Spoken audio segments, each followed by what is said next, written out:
15 subtle ways you're being brainwashed right now.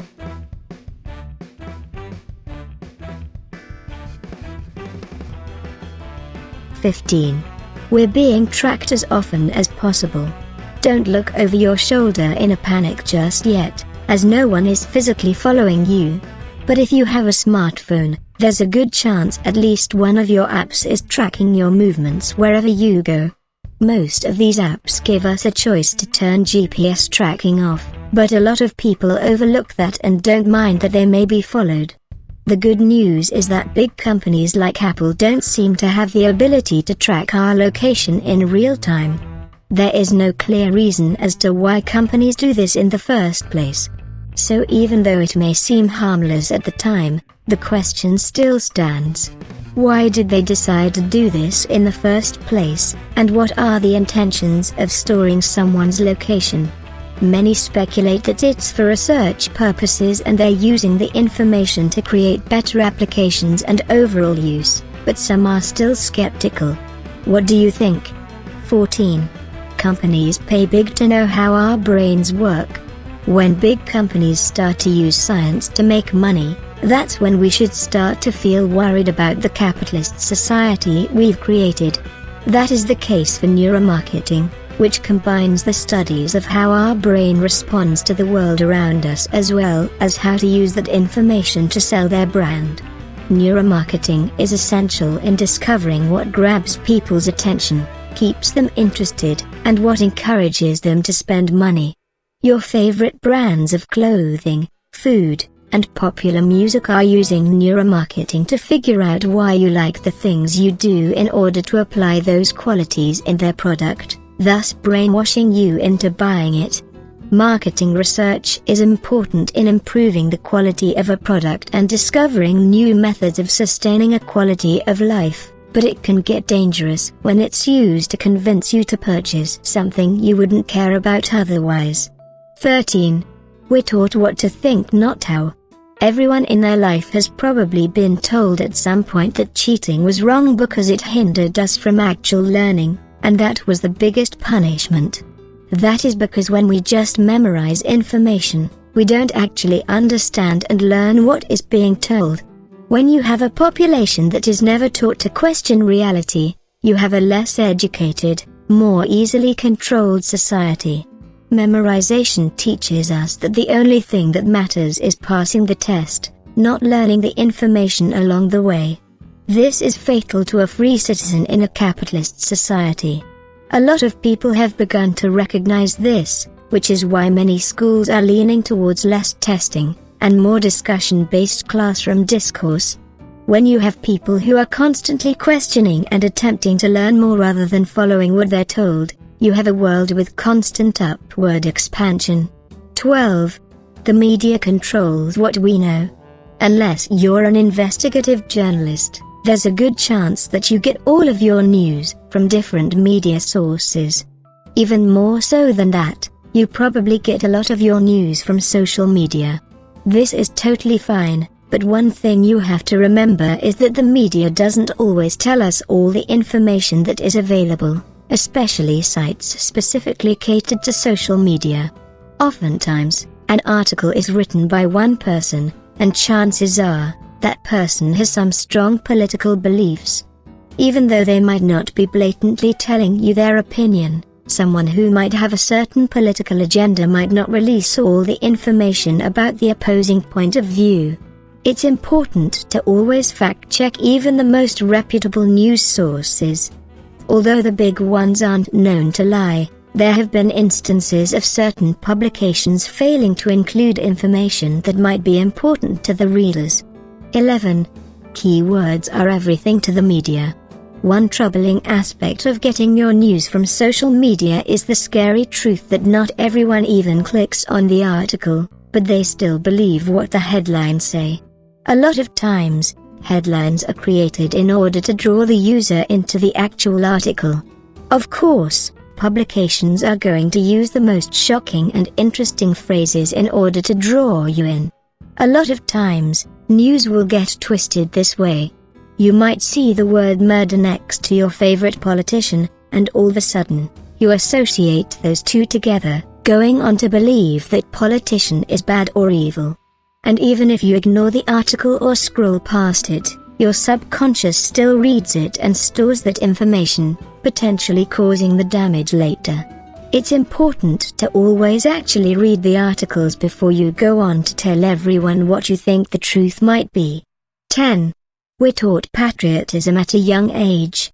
We were taught how to recite the Pledge of Allegiance before we were old enough to understand what it meant. We're told our country is the greatest and there's no other country like it, and while that's not necessarily false, we've never been told to question that.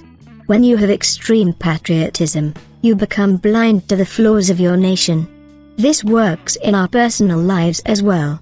When you are convinced the company you work for is the best, or the city you live in is the best, you continue to look past any bad parts that make up your favorite things. It's okay to love where you're from and who you are, but it's not okay to allow them to continue to remain corrupt out of fear you might appear to be against them in the first place. It's important to always question these intuitions and aspects of our society. 9. We're given an illusion of freedom. America is said to be the land of the free, but that comes at a cost. We're often given the illusion that we have many options, but the reality is that they are still limited to who we are and where we come from. You're told to always follow your dreams, but only if your dream pays enough to help you sustain a house, car, and nuclear family. When you're young, you believe you can be anything, so the older you get, the more you realize you're only granted various milestones based on how privileged you are. This falls back into patriotism, because we live in a world where there is a belief that if you work hard, it'll pay off. But not everyone has the ability to work hard in the first place, depending on certain disabilities, and those who do work hard don't always get the payout they deserve. We're brainwashed into believing that we'll eventually have our day, always pursuing more and never enjoying what we already have. 8. Repetitive phrasing. The key to having a successful business is always to have a catchy slogan. Just do it, and I'm loving it are both familiar slogans that we associate with a certain brand. When you have a slogan that you can repeatedly include in everyday dialect, you begin to expand beyond just a brand and into a lifestyle. Any political campaign has a slogan that applies to literally anyone's life. A lot of times, these slogans are paired with a color, an image, or maybe even a jingle. These objects can be included in your everyday life, and when you think of them, you think of the brand. A lot of companies know this, which is why they're constantly making new characters and innovative forms of advertising in order to ensure that they always make up a small portion of your brain. The stronger they reiterate that and the more often they can use repetitive phrasing, the easier it is to brainwash people into believing your brand is the best. 7. Emotional manipulation. Who doesn't tear up a bit when they hear Sarah McLachlan sing her tune over sad images of animals for ASPC advertisements? This is an obvious marketing strategy to pull at our heartstrings and prioritize donating to their charities. While this is an obvious scheme that works really well, a lot of other brands attempt to prey on your emotions in order to get you to buy into their product or image. Political candidates often use fear in order to make you scared into voting for them. The biggest industry is companies that market towards parents. Diaper commercials always discuss how their diaper is the best, and if you don't buy it, you must not love your baby enough. While no one ever actually says this is an underlying message in a lot of advertisements that involve any form of family. 6. Group labeling. Being involved in a group is always more satisfying than being alone. That's just the natural human condition. People love being involved in something, even if it's a small online community. The bigger and more specific the group you're involved in, the better. This ties into the last entry about pulling at our emotional heartstrings. Essentially, America, or at least the idea of what it represents to you, is a group. Advertising and marketing companies know this fact, so they use it to brainwash us into buying their products. They can use the idea of a place being a home to invite you to come stay. They can convince you that the only way to belong to a group is to buy into their product, so you spend money you don't have to be involved in a group. It relates to patriotism into how once you become part of a group, you stand by it more and ignore the flaws. This is also how political parties can become so divided. We'll get into politics and grouping in a few entries. 5. Fear-mongering. Fear-mongering is the best tactic any political candidate can use. Donald Trump used the fear of immigrants and radical policies as a way to get elected, and Hillary Clinton used the fear of a Donald Trump win to get many citizens to vote for her. While anyone who voted for any candidate had legitimate fear in what they were preaching, that still doesn't necessarily mean those fears are warranted. Oftentimes, things are taken to the extreme possibility in order to distract from other issues. Marketing companies do this as well. They use your fears of unhealthy foods or lifestyles, such as anti-tobacco and organic food companies, in order to get you to buy their product and reject others. When you create fears in a person, it becomes easier to brainwash them toward your ideas and reject any opposition to their standards. 4. Creating a standard of beauty. There is no one standard of beauty. You can say beauty is in the eye of the beholder, or that it's what's on the inside that counts, but no matter what you think, it is a fact that we've been brainwashed our whole lives to believe that there is a standard image for what beauty means. It normally involves being associated with a thin body, fairer skin, smoother hair, and athleticism.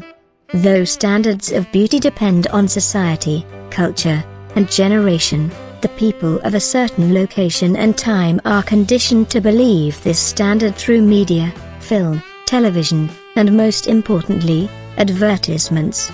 Companies make a load of money off of diet pills and food intended for weight loss. Hair and makeup companies market towards people who believe they need to alter their appearance to fit into a standard. There is a lot of money behind feeding on people's insecurities that were put in place by those very same companies. 3. Limiting what media we read. One thing that makes education so important for everyone is that it challenges our brain. We're forced to read any material we would never choose to on our own time, and oftentimes from that, we learn something new. Once you stop going to school, you tend to fall into a routine. You only start reading your favorite news publications and watching your favorite type of entertainment as well. You start to lose new thoughts and ideas, stop challenging your own, and stay more loyal to the ideas you already have. This is harmful, as it creates very divisive groups. Hence the reason why you have extreme liberals and extreme conservatives. Even though you may not enjoy it, it's always good to read both sides of the news. As we know, many channels are dedicated to one side of the spectrum, so we only watch one. But if you tap into both, you're challenging both ideas and coming to a neutral conclusion. 2. Creating an us versus them mentality. Most of our biological urges stem from our desire to fall into a group because tribal behavior used to be necessary for our survival.